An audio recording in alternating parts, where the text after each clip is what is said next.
ನಮಸ್ಕಾರ ನ್ಯೂಸ್ 26 ಗೆ ಸ್ವಾಗತ. ಬರ್ತ್ಡೇ ಪಾರ್ಟಿಯಲ್ಲಿ ಡ್ರಗ್ಸ್ ಮಾದಕ ವಸ್ತು ಪತ್ತೆ, ಗಾಯಕಿ ಮಂಗ್ಲಿ ಸ್ಪಷ್ಟನೆ. ಪ್ರಸಿದ್ಧ ಗಾಯಕಿ ಮಂಗ್ಲಿ ದೊಡ್ಡ ವಿವಾದದಲ್ಲಿ ಸಿಕ್ಕಿ ಹಾಕಿಕೊಂಡಿದ್ದಾರೆ. ಕಳೆದ ಮಂಗಳವಾರ ಜೂನ್ 10ರಂದು ರಾತ್ರಿ ಅವರ ಹುಟ್ಟುಹಬ್ಬದ ಪಾರ್ಟಿ ಹೈದರಾಬಾದ್ನ ಚೆವೆಲ್ಲಾ ಮಂಡಲದ ತ್ರಿಪುರಾ ರೆಸಾರ್ಟ್ನಲ್ಲಿ ನಡೆಯಿತು. ಅಷ್ಟೇ ಆಗಿದ್ರೆ ಇದು ಸುದ್ದಿ ಆಗ್ತಿರ್ಲಿಲ್ಲ. ಪಾರ್ಟಿಯಲ್ಲಿ ಮದ್ಯ, ಮಾದಕ ವಸ್ತು ಸರಬರಾಜು ಆಗಿದೆ ಅಂತ ವಿವಾದವಾಗಿದೆ. ಮಂಗ್ಲಿ ಹುಟ್ಟುಹಬ್ಬದ ಪಾರ್ಟಿಗೆ ಹಲವಾರು ಟಾಲಿವುಡ್ ಸೆಲೆಬ್ರಿಟಿಗಳು, ನಟ ನಟಿಯರು ಹಾಜರಿದ್ರು ಎನ್ನಲಾಗಿದೆ. ಪಾರ್ಟಿಯಲ್ಲಿ ಮಾದಕ ದ್ರವ್ಯಗಳು, ಗಾಂಜಾ, ವಿದೇಶಿ ಮದ್ಯ ಸರಬರಾಜಾಗಿದೆ ಎಂಬ ಮಾಹಿತಿ ಕೂಡ ಪೊಲೀಸರಿಗೆ ಸಿಕ್ಕಿದೆ. ಈ ಹಿನ್ನೆಲೆ ಪೊಲೀಸರು ದಾಳಿ ನಡೆಸಿ ಗಾಯಕಿ ವಿರುದ್ಧ ಎಫ್ಐಆರ್ ಕೂಡ ದಾಖಲಿಸಲಾಗಿದ್ದು, ಪೊಲೀಸರು ಮಂಗ್ಲಿಯನ್ನ ವಿಚಾರಣೆಯನ್ನ ನಡೆಸುತ್ತಿದ್ದಾರೆ.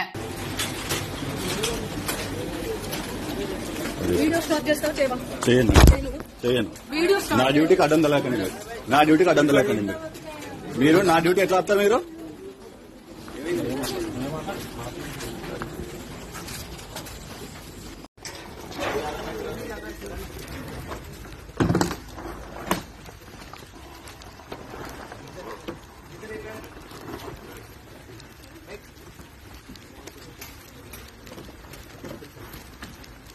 ఆర్గనైజర్ అండి, ఆర్గనైజర్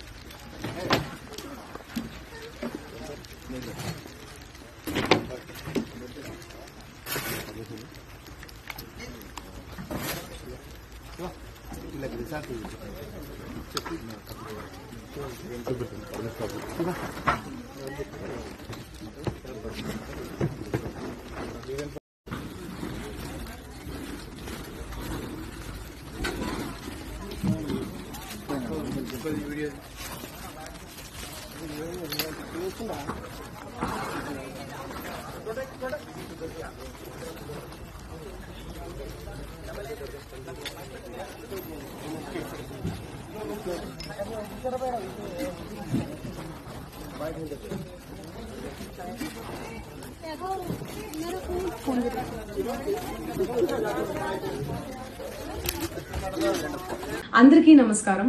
నిన్న ఏదైతే నా బర్త్డే పార్టీ జరిగిందో ఒక చిన్న ఇంట్లో పార్టీ లాగా, ఒక ఫ్యామిలీ ఫంక్షన్ లాగా జరుపుకోవాలన్న ఒక ఉద్దేశంతో ఆ రిసార్ట్ లో మా అమ్మా నాన్నల కోరిక మేరకు మా అమ్మా నాన్నలతో కలిసి, మా ఫ్యామిలీ మెంబర్స్ తో కలిసి నేను జరుపుకోవడం జరిగింది. అక్కడ మా అమ్మా నాన్నలు, మా అమ్మా నాన్న ఫ్రెండ్స్, మా ఫ్రెండ్స్, మా ఫ్యామిలీ ఫ్రెండ్స్, మా టీమ్ మెంబర్స్ మాత్రమే ఉండడం జరిగింది. అండ్ అట్లనే లిక్కర్ ఉండడం జరిగింది, సౌండ్ సిస్టమ్ ఉండడం జరిగింది. సో సౌండ్ సిస్టమ్ కి, లిక్కర్ కి పర్మిషన్ తీసుకోవాలని చెప్పి నాకు అస్సలు అవగాహన లేదు, ఐడియా కూడా లేదు. అది అనుకోకుండా సడన్ గా ప్లాన్ చేసుకొని వెళ్ళిపోవడం జరిగింది అక్కడ. సో అందుకు నాకు అవగాహన లేదు, లేకుంటే నేను డెఫినెట్లీ తీసుకునేదాన్ని. నాకు అసలు గైడెన్సీయే లేదు. ఎవరైనా గైడ్ చేసినా కూడా నేను పర్మిషన్ తీసుకునేదాన్ని, లేకపోతే నేను ఎందుకు ఇలా తెలిసి చెయ్యను కదా.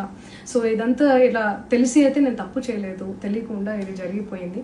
అండ్ అక్కడ లోకల్ లిక్కర్ తప్ప అసలు వేరే ఏ ఇతర పదార్థాలు, మత్తు పదార్థాలు కానీ వాడడం అసలు జరగలేదు. అక్కడ దొరకలేదు కూడా, పోలీసులు సెర్చ్ చేసినా కూడా. అండ్ అక్కడ ఎవరికైతే పాజిటివ్ వచ్చింది అని చెప్పి పోలీసులు చెప్తున్నారో ఆయన ఎక్కడో ఒక చోట తీసుకున్నాడు, ఎప్పుడో తీసుకున్నాడు అని చెప్పి తేలిందని చెప్పి పోలీసులే చెప్పారు. అండ్ అది ఇన్వెస్టిగేషన్ కూడా జరుగుతుంది. మేము కూడా పోలీసులకు కోఆపరేట్ చేస్తున్నాము.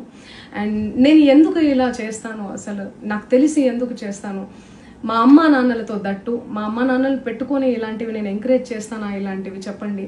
అండ్ ఒక రోల్ మోడల్గా, ఒక ఇన్స్పిరేషనల్గా ఉండాలని అనుకుంటాను, కానీ నేను ఇలా ఎందుకు నేను చేస్తాను. సో ప్లీజ్ దయచేసి మీడియా మిత్రులకు నా విన్నపం ఏంటంటే, ఆధారాలు లేని అభియోగాలు నా మీద అస్సలు మోపద్దు ప్లీజ్. ಇನ್ನಷ್ಟು ಸುದ್ದಿಗಾಗಿ ನೋಡ್ತಾ ಇರಿ ನ್ಯೂಸ್ 26 ಕನ್ನಡ. ನಾವು ನಿಮ್ಮೊಂದಿಗೆ.